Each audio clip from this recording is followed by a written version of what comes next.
Terima kasih yang mulia.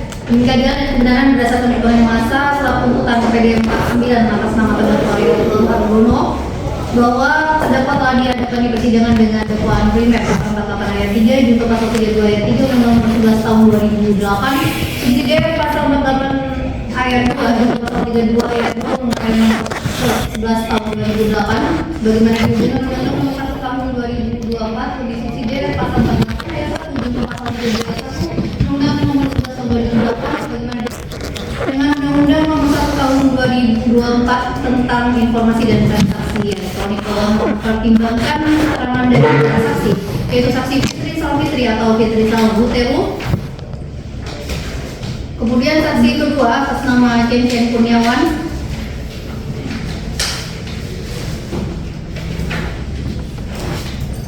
Berikutnya mempertimbangkan keterangan dari saksi ketiga yang telah dihadapkan di persidangan, yaitu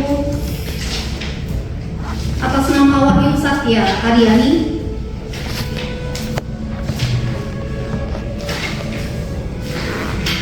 Berikutnya saksi keempat atas nama Syarif Habibi dan saksi kelima atas nama Faisal Ansari. Mempertimbangkan saksi Adcar yang telah dihadirkan oleh terdakwa.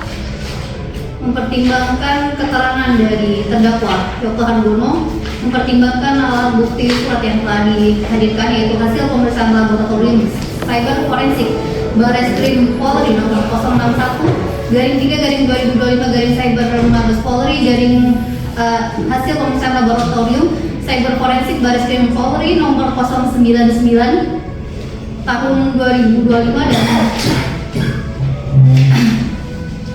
dengan barang bukti yang telah dihadirkan di persidangan berupa yaitu satu buah flash disk yang berisi konten video dan soft file screenshot postingan terkait akun Instagram @keryokel dan seterusnya, bahwa barang bukti yang diajukan dalam persidangan telah disita secara sah menurut hukum karena itu dapat digunakan untuk memperkuat pembuktian. Majelis Hakim telah memperlihatkan barang bukti tersebut kepada terdakwa dan atau para saksi. Berdasarkan alat bukti petunjuk, yaitu adanya persesuaian antara keterangan dari para saksi, keterangan terdakwa, alat bukti surat dan barang bukti yang dihadirkan di muka persidangan. Bahwa kami berpendapat unsur-unsur dalam dakwaan primer pasal 48 ayat 3 junto pasal 32 ayat 3 Undang-Undang nomor 11 tahun 2008 tentang informasi dan transaksi elektronik sebagaimana telah diubah terakhir dengan Undang-Undang nomor 1 tahun 2024 tentang perubahan kedua atas Undang-Undang nomor 11 tahun 2008 tentang informasi dan transaksi elektronik, bahwa dakwaan tersebut dengan unsur-unsur yaitu unsur setiap orang Yokel Hargono, unsur dengan sengaja dan atau tanpa hak atau melawan hukum dengan cara apapun, mengubah, menambah, mengurangi, melakukan transmisi, merusak, menghilangkan, memindahkan, menyembunyikan suatu informasi elektronik dan atau dokumen elektronik milik orang lain atau milik publik yang mengakibatkan terbukanya suatu informasi elektronik dan atau dokumen elektronik yang bersifat rahasia menjadi dapat diakses oleh publik. Informasi tersebut dengan keutuhan data yang tidak sebagaimana mestinya. Bahwa unsur-unsur tersebut telah terbukti secara sah dan meyakinkan, dan oleh karena itu perbuatan terdakwa sebagaimana diatur dan diancam dalam pasal 48 ayat 3 junto pasal 32 ayat 3 Undang-Undang nomor 11 tahun 2008 tentang informasi dan transaksi elektronik sebagaimana telah diubah terakhir dengan Undang-Undang nomor 1 tahun 2024 tentang perubahan kedua atas Undang-Undang nomor 11 tahun 2008 tentang informasi dan transaksi elektronik dalam dakwaan primer. Sebelum kami menyampaikan pada tuntutan pidana atas diri terdakwa, kami mengemukakan hal-hal yang dijadikan pertimbangan mengajukan tuntutan pidana, yaitu hal yang memberatkan perbuatan terdakwa, merugikan pihak lain, hal yang meringankan terdakwa bersikap sopan di dalam persidangan. Berdasarkan perintah tersebut, kami jaksa penuntut umum dalam perkara ini memperhatikan ketentuan undang-undang yang bersangkutan, menuntut supaya Majelis Hakim Pengadilan Negeri Jakarta Pusat yang memeriksa dan mengadili perkara ini memutuskan menyatakan terdakwa Yokel Hargono bersalah melakukan tindak pidana dengan sengaja dan tanpa hak atau melawan hukum dengan cara apapun, mengubah, menambah, mengurangi, melakukan transmisi, merusak, menghilangkan, memindahkan, menyembunyikan suatu informasi elektronik dan atau dokumen elektronik milik orang lain atau milik publik yang mengakibatkan terbukanya suatu informasi elektronik dan atau dokumen elektronik yang bersifat rahasia menjadi dapat diakses oleh publik dengan kebutuhan data yang tidak sebagaimana mestinya, sebagaimana diatur dan diancam pidana dalam pasal 48 ayat 3 junto pasal 32 ayat 3 Undang-Undang nomor 11 tahun 2008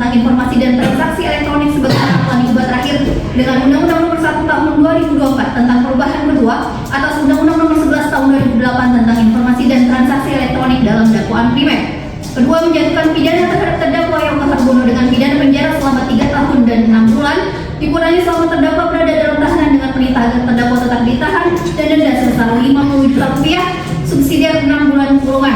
Menyatakan barang bukti satu buah flash disk yang berisi konten video dan software screenshot postingan terkait akun Instagram @keryoke dan seluruhnya sampai dengan satu buah flash disk merek SanDisk warna hitam merah yang berisi penangkapan terhadap terdakwa tetap terlampir dalam berkas perkara. Kemudian satu unit handphone merek Xiaomi Redmi Note 14 Pro 5G warna coral green dikembalikan kepada yang berhak, yaitu terdakwa Franklin Budiman. Satu unit handphone merek Samsung Galaxy A32, satu unit handphone merek Xiaomi, satu unit PC merek Predator warna hitam dengan sistem model dikembalikan kepada yang berhak, yaitu Indah Sofiani. Satu unit handphone merek Apple iPhone 13 Pro Max, satu buah SIM card dikembalikan kepada yang berhak, yaitu terdakwa Yoga Hargono. Menetapkan agar terdakwa dibebani biaya perkara Rp5.000. Demikian tuntutan ini dibacakan dan diserahkan dalam sidang hari ini Kamis tanggal 23 Oktober 2025. Penuntut umum.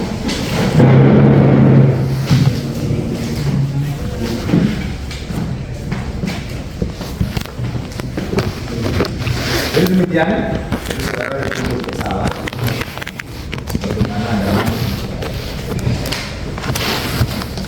pasal 48 ayat 3 untuk pasal 22 ayat 3 tentang informasi dan transaksi elektronik diubah dengan Undang-Undang 1 2024 tentang perubahan kedua ya, sesuai dalam dakwaan primer. Dua, menjatuhkan pidana terhadap saudara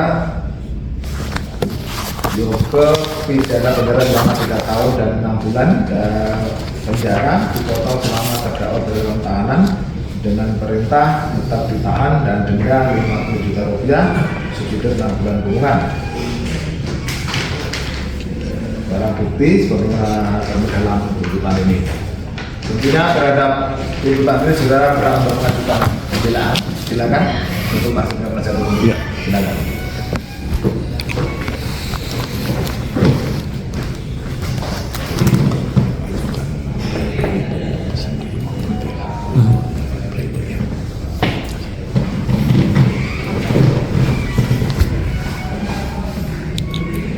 Bagaimana penasihat hukum?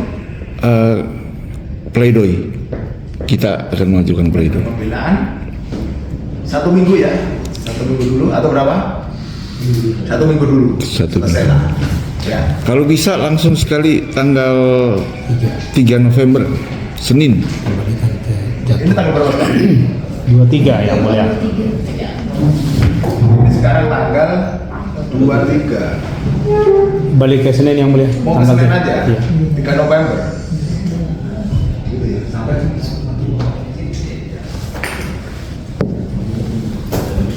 nah itu masalahnya, ini mau udah ada SK pindah. Maksud saya kalau itu di awal udah selesai kan masih bisa musyawarah. Tapi awal gimana? Bisa kita bisa 1 minggu dulu aja. Kalau nggak nanti bisa geser. 1 minggu dipanjangkan ya. Ya. Karena ini kan kita udah nyidangkan bareng. Artinya fakta persidangan, fakta hukum tentu kita semua ya. Jadi untuk musyawarah berbeda kan. Kalau diganti pun tinggal mengucapkan nggak apa-apa, Ya. gitu ya. Tanggal 20, 30. tanggal 30 dulu ya. Ya. 30 Baik. diusahakan. Tanggal 30 hari Kamis. Replik itu sama-sama. Siap, insya Allah hari Senin nanti disiapkan. Gitu ya. Ya. Masih.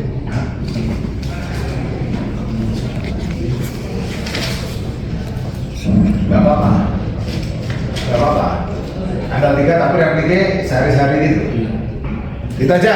Tanggal 3 aja tak kasih ya. Ya. Tanggal 3, baik. Tapi persiapan dupliknya nanti nggak usah panjang lebar lagi. Baik. Ya. Gitu ya. Ya. Baik. Biar bernapasnya enak juga kan.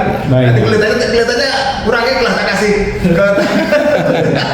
Karena mungkin persiapannya ya. Iya, Tanggal betul, 3 Yang Mulia. ya, tapi repliknya jangan panjang-panjang juga. Nanti dupliknya juga begitu ya. Oke. Baik. Baik. 1 minggu ya. Tanggal 3 ya untuk pembelaan. Ya. Pledoi. Oke. Nah.